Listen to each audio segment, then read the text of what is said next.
আসসালামু আলাইকুম guys, welcome to my YouTube channel my blog. So guys, সবাই কেমন আছেন? আশা করি ভালো আছেন। তো আজকে চলে আসলাম নাটোর রাজবাড়ি, আর নাটোর রাজবাড়ির সমস্ত সৌন্দর্য আপনাদের সামনে তুলে ধরবো। তো চলেন, লেটস গো।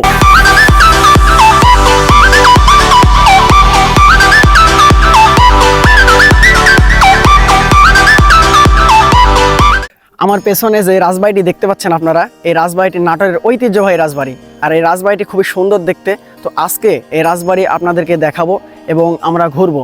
তো চলেন আমরা দেখি রাজবাড়িটি কেমন সুন্দর দেখতে। তো এই নাটোর রাজবাড়িতে ঘুরতে এসে অনেকে মনে করে এটা রানী ভবানী নির্মাণ করেছেন, কিন্তু না, এটা রানী ভবানী নির্মাণ করেননি। এটা করেছে তার শ্বশুর রামজীবন।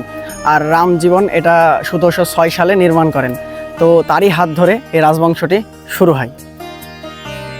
তো গাইস, এখন আমি আছি নাটোর রাজবাড়ির গেটের ভেতরে। তো গেটের ভেতরে এসে দেখলাম খুবই সুন্দর কারিকলাম করা আছে, খুবই সুন্দর লাগছে দেখতে। তো আমরা দেখব, চলেন আপনাদেরকে দেখাবো। এদিকে আসো।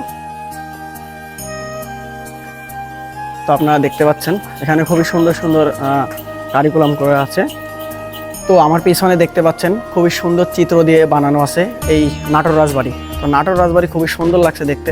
দেখতে পাচ্ছেন আপনারা খুবই সুন্দর সুন্দর করে বানানো চিত্র দিয়ে। তো আপনারা এই দিকে দেখেন, এইদিকেও খুবই সুন্দর লাগছে। আমরা এখন নাটোর রাজবাড়ির ভেতরে আছি। তো আপনাদেরকে ওই পাশে গিয়ে দেখাবো, আরও সুন্দর কারিকুলাম কিংবা চিত্র দিয়ে অঙ্কন করা আছে। তো এইদিকে আসো, আমরা দেখাই। তো গাইস, আমি এখন আছি নাটোর রাজবাড়ির ওপরে। তো নাটোর রাজবাড়ির ওপরে এসে দেখলাম এখানে কোনো প্রবেশ করার মতো সিস্টেম নেই ভেতরে। আপনারা দেখতে পাচ্ছেন এখানে লক করা আছে, এই যে। তো আমরা এইসবেই ছবি তুলছি এবং দেখছি। তো আপনারাও আসলে এইসবে ছবি তুলবেন, দেখবেন, কিন্তু ভেতরে প্রবেশ করার মতো কোনো সিস্টেম নেই। তো চলেন আমরা পেছন সাইডে যাব। পেছন সাইডে গিয়ে আপনাদেরকে দেখাবো নাটোর রাজবাড়ি কেমন পেছন সাইড।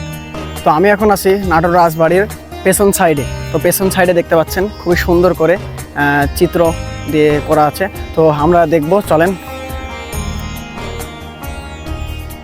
আর খুবই সুন্দর লাগছে দেখতে এই পেছন সাইডেও। আপনাদেরকে সিনেমাটিক দেখাবো।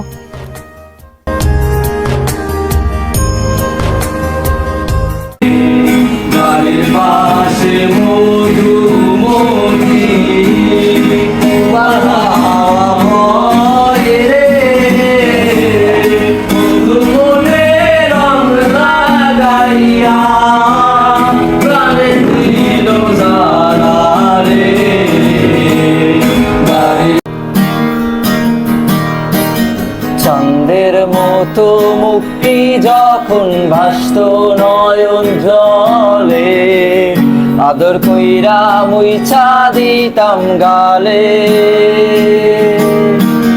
ঘাটে আইসা পাশে বৈশা জড়াইতো এই বুকে, শেষে দেখাও দিলা না আমারে।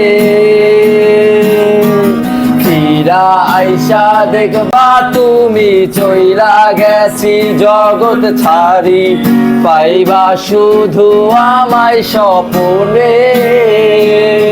তুমি কান্দিয়া ডাকিবা তবু না পাইবা, কান্দিয়া ডাকিবা আমারে। তো গাইস, আপনারা দেখতে পাচ্ছেন এখন আমি আছি চতুষ্কোণ মন্দির। তো এখানে চতুষ্কোণ মন্দির নাম দেওয়া হয়েছে, 4টি মন্দির একসাথে আছে তাই জন্য। তো আপনারা দেখতে পাচ্ছেন এই যে মন্দিরগুলো, আর এইদিকে এই 4টি মন্দির একসাথে আছে তাই জন্য এটাকে চতুষ্কোণ মন্দির বলা হয়।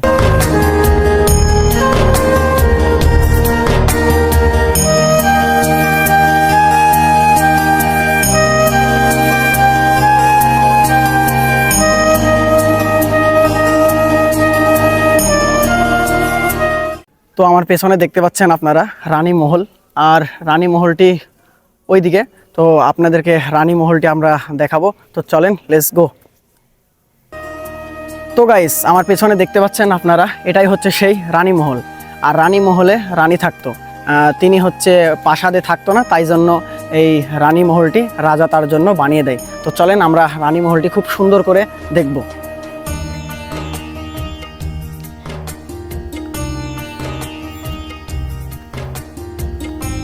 তো আমার এই পাশে আছে পুকুর। তো রানী যেই পুকুরে গোসল করতো আপনাদেরকে দেখাবো। তো চলেন আমরা ওই দিকে যাই। তো এখন যেই আপনারা পুকুরটি দেখতে পাচ্ছেন এটা হচ্ছে সেই পুকুর যেখানে রানী ভবানী গোসল করতো। তো এটাই সেই পুকুর। তো চলেন আপনাদেরকে দেখাই। এই যে দেখিয়ে দাও সব, এটাই সেই পুকুর যেখানে রানী ভবানী গোসল করতো। আর গোসল করে তিনি আবার রাজমহলে চলে যেত কিংবা রানী মহলে চলে যেত। তো আমার পেছনে আপনারা যে ঘরগুলো দেখতে পাচ্ছেন এটা হচ্ছে বড় তরফ মালখানা। এই যে বড় তরফ মালখানা। তো এখানে রাজাদের অনেক মালপত্র রাখা হতো এই জায়গাগুলোতে এবং ঘরগুলোতে। তো আপনারা দেখতে পাচ্ছেন এগুলো খুবই সুন্দর করে বানানো। আর এই যে রিমন এখানে আছে দেখতে পাচ্ছেন আপনারা, এটা বন্ধ। তো এটাই সেই তরফ মালখানা যেখানে রাজাদের মালপত্র, গুলি থেকে শুরু করে অনেক অস্ত্র রাখা হতো। তো আমি এখন যে জায়গাটিতে আছি এটা হচ্ছে নাটোর রাজবাড়ির সামনের এক সাইডে। তো এখানে কসমেটিক্স দোকান আছে আপনারা দেখতে পাচ্ছেন। আপনারা চাইলে এখান থেকে অনেক কসমেটিক্স কিনতে পারবেন। তো ছোট বাচ্চাদের খেলনা থেকে শুরু করে অনেক জিনিস আছে এখানে, আপনারা দেখতে পাচ্ছেন, খুবই সুন্দর লাগছে দেখতে।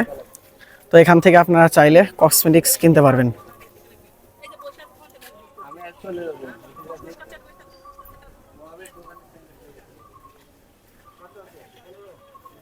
তো এখন যেই পেছনে জায়গাটি আপনারা দেখতে পাচ্ছেন খুবই সুন্দর।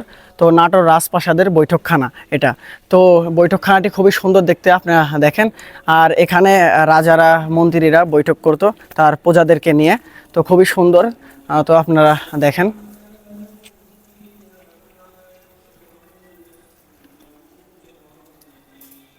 তো আমার পেছনে যেই ঘোড়ার গাড়িটি দেখতে পাচ্ছেন এটাতে চললে আপনাদেরকে 2 জন 50 টাকা নেবে।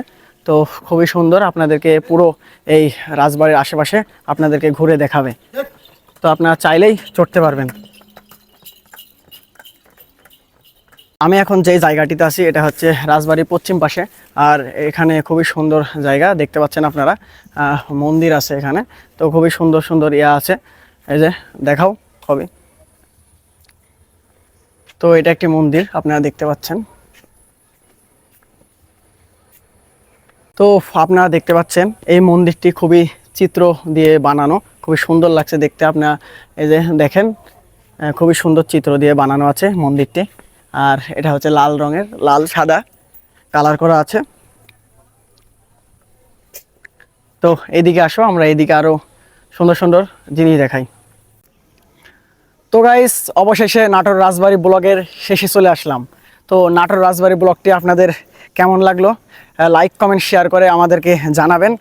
আর অবশ্যই অবশ্যই আমার চ্যানেলটি সাবস্ক্রাইব করে থাকবেন নতুন নতুন ব্লগ পেতে। তো রিমন কিছু বলো।